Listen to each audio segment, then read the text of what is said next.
Thank you very much. Welcome here from the Netherlands, and thank you for inviting me. But let me start with telling you something about my own organizations. We are a staff of 200 people, and we have a catchment area of 350,000 people. And we are in total 15 library locations. Today's topic made me think of a story of my own organization, which I would like to share with you. As a library, staff and volunteers bring books to people who can't come to the library or in hospital. One time, an old lady who was hospitalized and terminally ill wanted to read the last new part of The Clan of the Cave Bear. Normally, that will take in Holland 6 to 8 weeks before a new book title is available in the library, which is very long in this situation. My colleague explained the process and left, but on her way back to the library, she decided to go to the nearest bookstore and buy the book and deliver it straight to the lady in the hospital. For me, this is a very powerful story of our culture, because it focuses on the why. Procedures and rules are secondary to the effect we want to achieve, and that is to be of social added value. Public libraries in the Netherlands fulfill 5 social functions, with reading, learning, and informing at the very heart of it. But the division of attention among these 5 functions would change dramatically over time. 2008 was an important year for public libraries in the Netherlands. That year, the Dutch Institute of Social Research, SCP, presented the report, The Future of Dutch Libraries, 10 years on. However, it was also the year of the financial crisis and the financial cutbacks that followed. Until then, libraries have been part of our basic cultural infrastructure, not up for discussion. The financial crisis, however, ensured a radical change in this view. A popular view in the political arena at the time was, why do we have libraries? Everything will become digital after all. And after a century of public library, its existence was in discussion. In response to this, public libraries had to reinvent themselves and proven once again their right to exist. Substantive reasons were underlying this claim. The previous 10 years, the number of book loans had been fallen by more than 30%. And if this trend was to continue, the public library would no longer exist in 10 years from now. It was time to change. Libraries had to reclaim their lost ground.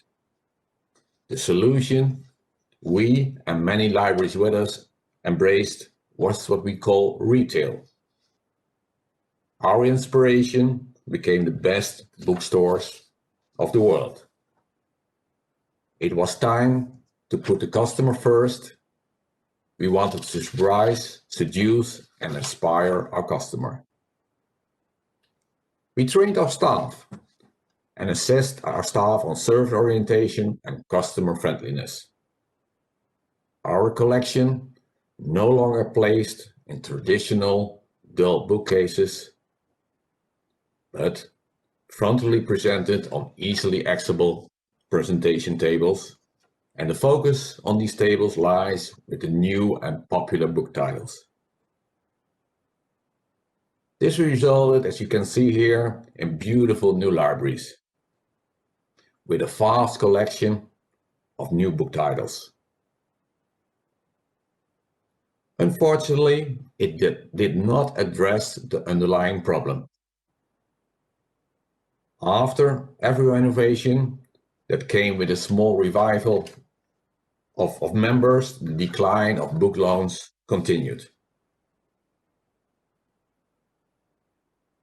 And the public and the political image of the public library was still that of a traditional lending library.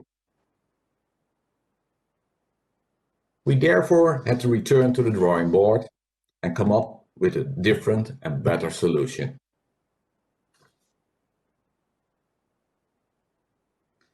Until then, the 5 functions were unequal in practice.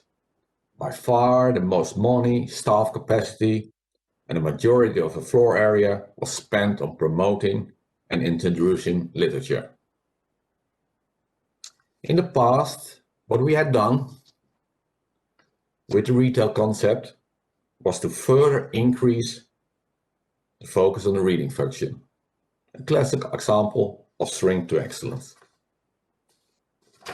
Whereas the other functions had much more growth potential. Let me give you some examples. On a population of 17 million people, here in the Netherlands, 2.5 million people have difficulty reading and writing, with major impacts on their personal life. And 4 million people are not sufficiently digitally skilled in arranging matters using the internet, such as tax returns and housing allowance applications. But there are not only opportunities in terms of skills. In this age of social media, society needs new forms of cohesion. For example, through an independent platform where social issues can be placed on the local agenda. But first, let's take a step back to the why, to the social added value we want to achieve. For the first time, the attention to the other functions really took shape in our 2016 policy plan, in which we established that the new library appears in 3 different forms: that of collection, that of workshop, and that of stage. We think that in the current time, we as a public library can realize the greatest social added value in 3 different areas. By equipping people, by helping people to develop their talents, and by connecting people. Let me also give you some examples. With our click and tick courses, we teach the digital literacy and elderly how to use the computers, so they can send an email to their grandchildren and manage their banking affairs digitally. And in co-creation with a professional organization, we help children to read better with the help of specially trained dogs. And together with the university, we help children to take their first steps in 21st century skills. And through our writing courses and performances, we help people to further develop their writing talents. But also, with O13 Food, we offer a platform for a growing network of people who want to be active in the field of sustainable food. And during World Alzheimer Day, we organized an evening about dementia together with scientists, theater makers, and experienced experts.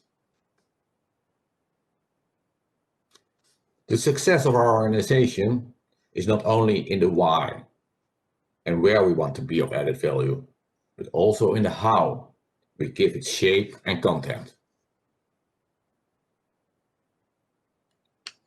We now believe in the power of collaboration. We never do anything alone. We say if only we think it's a good idea, it's probably not. And our collaboration goes beyond just the activities we organize. Libraries are no longer a standalone organization. We share spaces everywhere, share facilities, workshop spaces with each other. But always our starting point is the local situation. It's the departure point, both in the things we do and the partners we work with. For example, in one library the emphasis is on equipping people, while in the other it's on talent development.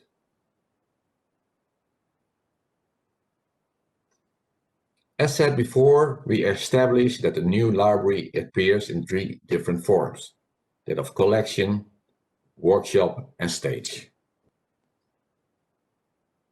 The collection still and always will be the very foundation of the public library. Although the collection is now much more than only the physical materials.